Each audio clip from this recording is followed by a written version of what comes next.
Good morning children. आज हम वसंत भाग एक के पाठ 2 बचपन पढ़ेंगे और इनकी जो लेखिका है उनका नाम है कृष्णा सोबती। क्या नाम है? कृष्णा सोबती। कृष्णा सोबती आज अपने बचपन के बारे में हमसे कुछ बातें शेयर करना चाहती हैं, बताना चाहती हैं और वो क्या कहती हैं आज हम इस पाठ के माध्यम से पढ़ेंगे। तो देखिए कृष्णा सोबती जी क्या कहती हैं कि मैं तुम्हें अपने बचपन में लेके जाऊंगी।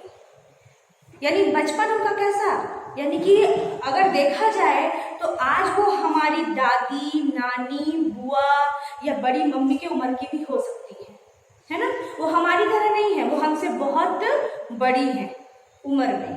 तो आज वो बोलती है कि मैं तुमसे कुछ इतनी बड़ी हूँ कि मैं तुम्हारी दीदी हो सकती हूँ, तुम्हारी नानी हो सकती हूँ, बड़ी बुआ और मौसी भी हो सकती हूँ। और कुछ लोग तो मुझे जीजी कहकर पुकारते हैं। जीजी क्यों? क्योंकि वो बड़ी है और अपने भाई बहनों, स्पेशली अपने भाइयों से भी वो बड़ी थी।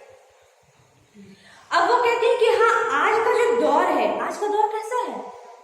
आज का जो दौर है, इस दौर पे मैं अपने आप को सयाना महसूस करती हूँ। सयाना यानी कि अधेड़, सयाना अधेड़ है ना। सयाना, सयाना मतलब अधेड़ यानी कि उम्र में बड़ा। और क्या बोलती हैं?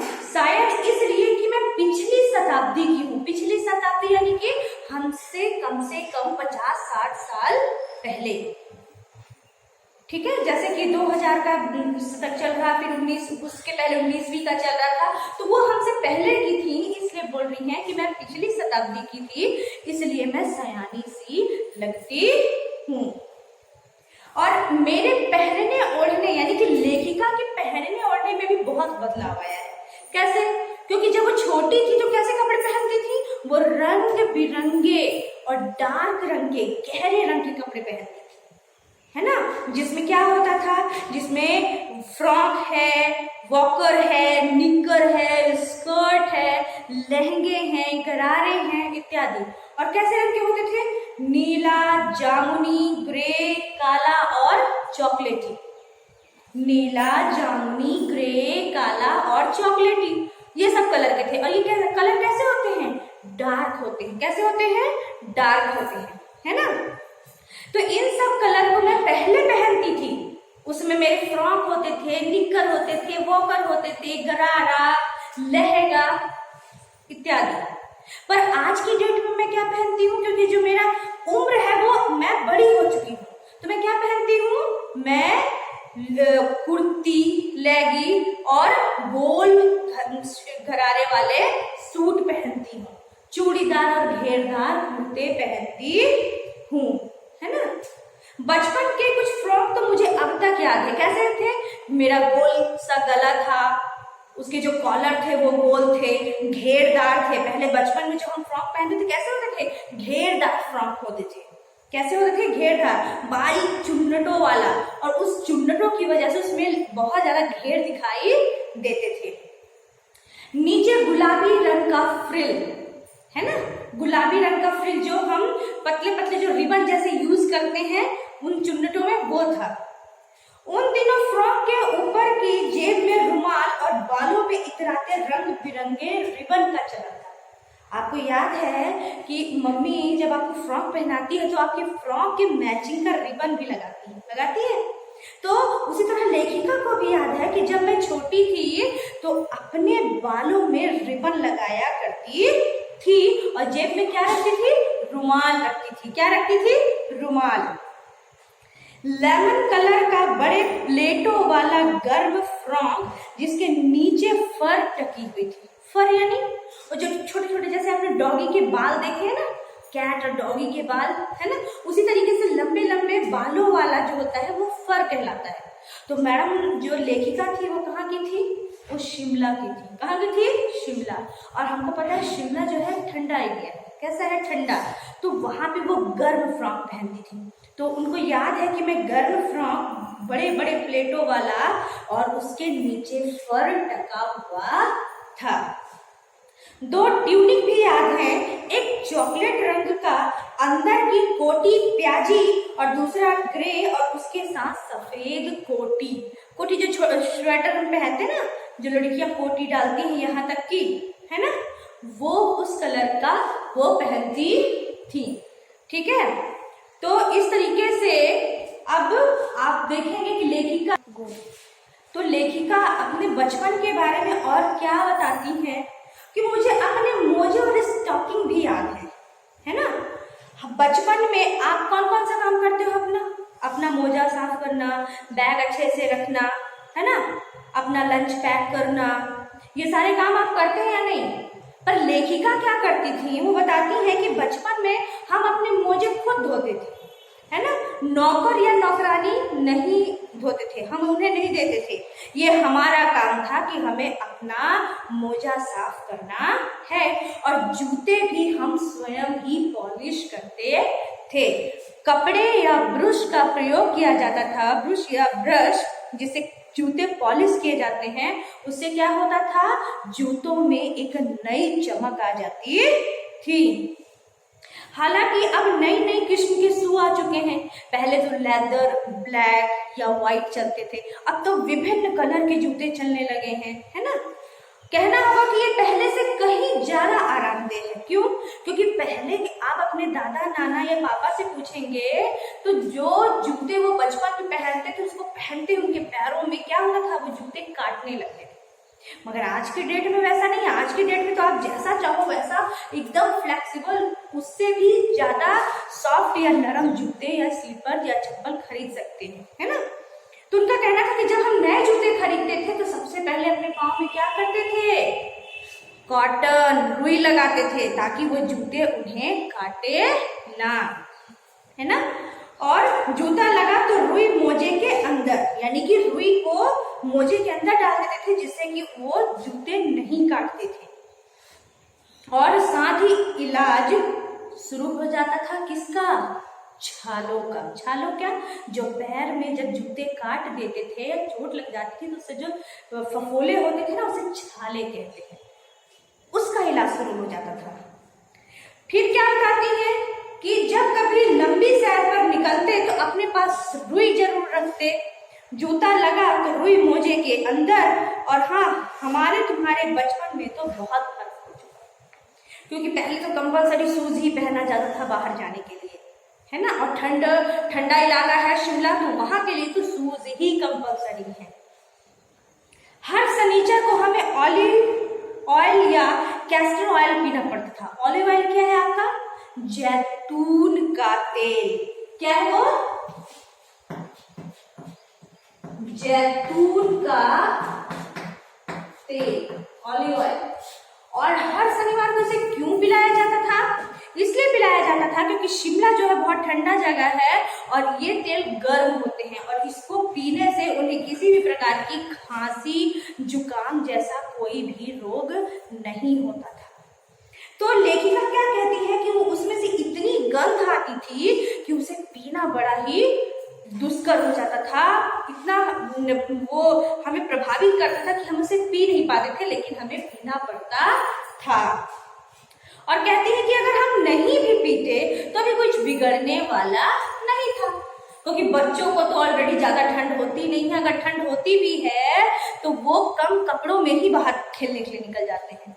हाँ, अगर उन्हें खेलने ना दिया जाए तो शायद ठंड में ज्यादा लग सकती है, लेकिन अगर खेलने दिया जाए तो उन्हें ठंड नहीं लगती ज्यादा। तो लेखिका कहती है कि तुम्हें बताऊंगी कि हमारे समय और तुम्हारे समय में कितनी दूरी हो चुकी है, यहाँ तक कि बचपन की दिलचस्पियां भी बदल गई।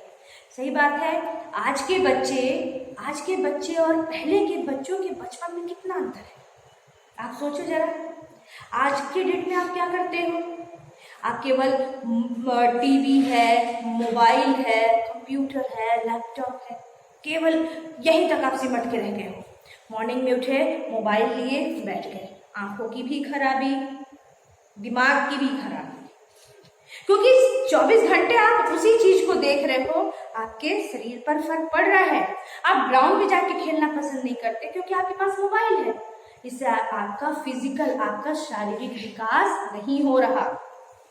और पहले के बच्चे कबड्डी, खो खो, गिल्ली डंडा, है ना, ये सारे गेम बहुत अच्छे से खेलते थे और बाहर मैदानों में जाके खेलते थे। तो इससे क्या होता, उनका शारीरिक विकास बहुत अच्छा होता था और वो कम बीमार पड़ते थे। ठीक है, तो क्या बोलती है वो कि याद रहे उन दिनों कुछ घरों में ग्रामोफोन होते थे, रेडियो और टेलीविजन में। ग्रामोफोन कैसे, एक छोटी सी सुई पतली पिन से लगी होती थी और उसको नीचे कर दिया जाता था और वो सीडी जो प्लेयर होता है वो ऐसे ऐसे ऐसे इस टाइप से घूमता था और उससे गाने बजते थे। तो पुराने जमाने में ग्रामोफोन हुआ करते थे, रेडियो और टेलीविजन नहीं। ये रेडियो और टेलीविजन उनके बाद आए। हमारे बचपन की कुल्फी आइसक्रीम हो गई। क्या कहती है लेखिका कि हमारे बचपन की कुल्फी आइसक्रीम हो गई। आइसक्रीम कैसे, आज की डेट में आप खुद देखो, वैनिला, चोकोबार और पता नहीं कौन कौन से वैरायटी का आइसक्रीम आपको मिल जाएंगे। जबकि पहले केवल दूध में केसर, पिस्ता और ड्राई फ्रूट्स डाल के कुल्फी तैयार की जाती थी पहले के जमाने में। अभी भी है, लेकिन अब जो अलग अलग फ्लेवर के आइसक्रीम ने कुल्फी के जगह पर जो अपनी जगह बना ली है वो कुल्फी की नहीं रही। कचौड़ी, समोसा पेटीज में बदल गए। पहले कचौड़ियां बनती थी, पूरियां और कचौड़ियां वो खाई जाती थी, लेकिन अब उसके बाद क्या हुआ, समोसा और पेटीज ज्यादा फेमस हो गए। पेटीज जो पतले मैदे से बनाई जाती है। सहतूत और फालसे और खसखस के शरबत कोक और पेप्सी में बदल गए। यानी सहतूत जो एक प्रकार का फल होता है, फालसा और खसखस जब खीर हम बनाते हैं तो उसमें डालते हैं, उसके फलूदा वगैरह यूज किए जाते हैं फालसे वगैरह के, तो उनके शरबत बनाए जाते थे। लेकिन अब क्या है, अब तो आप जाइए तो आपको कोक और पेप्सी पसंद आते हैं, है ना। उन दिनों कोक नहीं, लेमनेड विम्टो मिलती थी। लेमनेड विम्टो जो ऑरेंज फ्लेवर की होती थी, लेमन फ्लेवर की होती थी, सिकंजी जैसी, है ना। मगर अब कोक आप हर जगह जाओ, फैंटा, पेप्सी, फ्रूटी इत्यादि, बट पहले सिकंजी, लेमनेड जो लेमन फ्लेवर होता है। शिमला और नई दिल्ली में बड़े हुए बच्चों को वैगर्स और डेविको रेस्तरां की चॉकलेट और पेस्ट्री मजा देने वाली होती, जो दिल्ली में थे, क्योंकि दिल्ली अपने आप में पहले से थोड़ा मेट्रो सिटी था और वहां पे कई प्रकार के रेस्तरां थे और वहां की जो पेस्ट्री और चॉकलेट थी वो बच्चों को पसंद आती थी। हम भाई बहनों की ड्यूटी लगती, शिमला मॉल से ब्राउन ब्रेड लाती। ब्राउन ब्रेड, एक आपने देखा होगा, एक व्हाइट ब्रेड और एक ब्राउन ब्रेड। व्हाइट ब्रेड क्या है, वो मैदे से बनी होती है और ब्राउन ब्रेड आटे से। किससे बनी होती है, आटे से। तो शिमला में आप जाएंगे, रिज जो है, रिज में आप जाएंगे तो वहां पे मॉल रोड है, जहाँ पे बहुत बड़ा आप देखेंगे गिरजाघर यानी चर्च है, मॉल रोड है।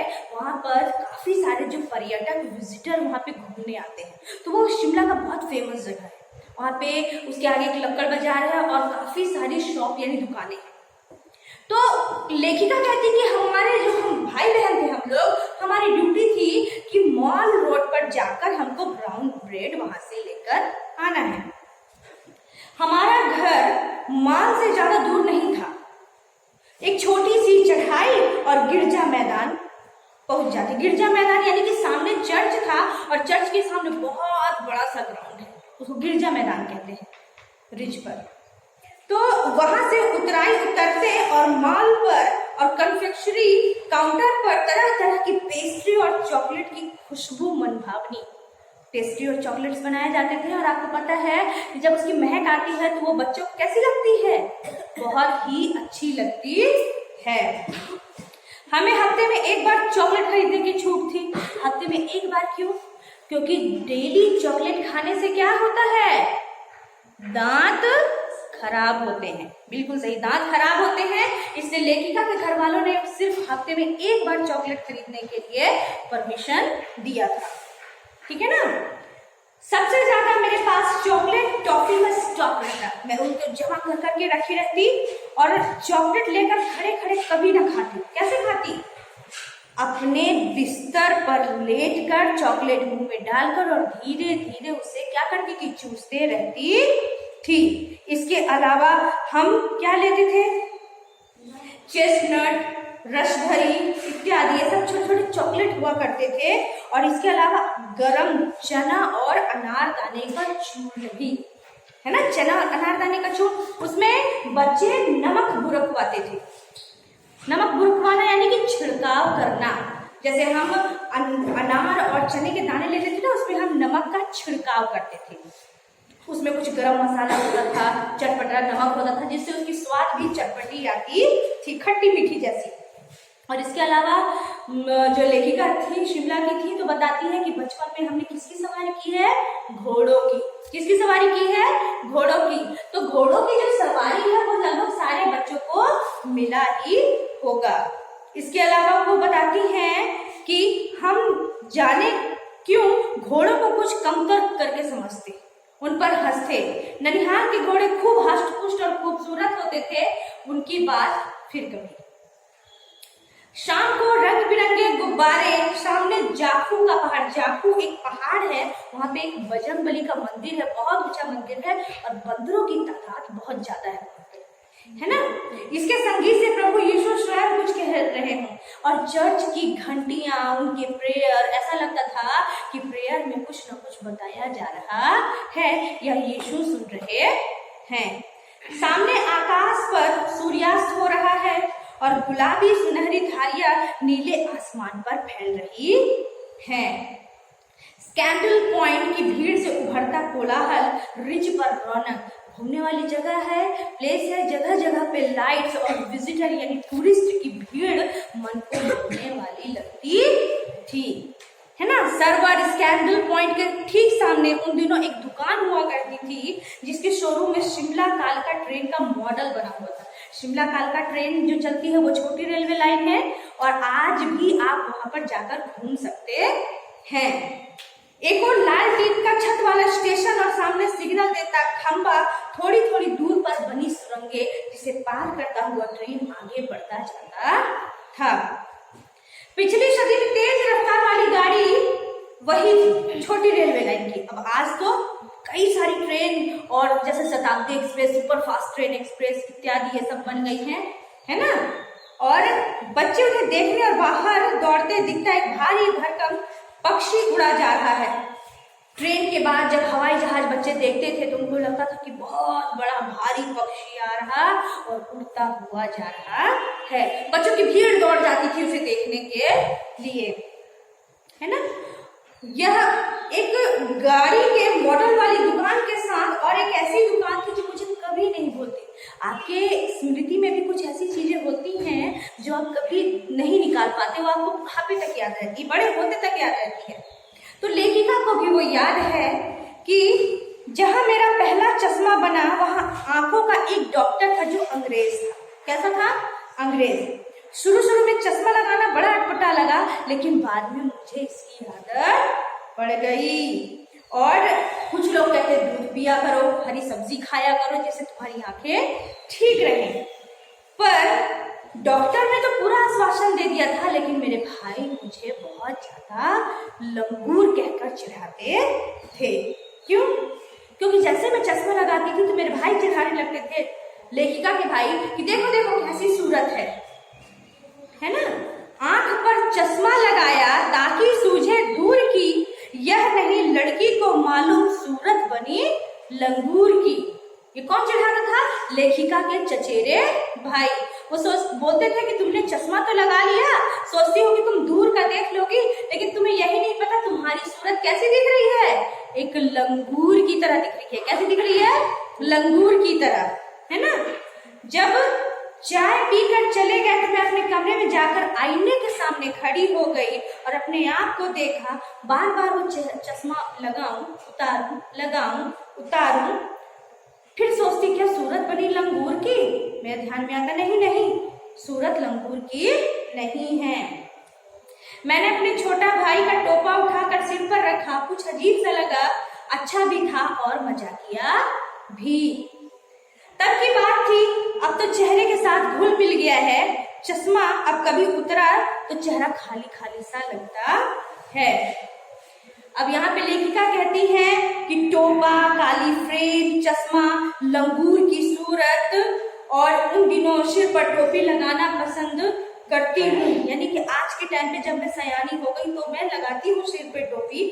मैंने कई रंगों की जमा भी कर ली है अपने पास, मुझे इसका शौक भी है। और कहाँ दुपट्टों का ओढ़ना, कहाँ सहज सुभीले वाली हिमाचल की टोपियां। हिमाचली टोपियां बहुत फेमस है अपने आप में और ज्यादातर लोग वहां पे लगाते हैं।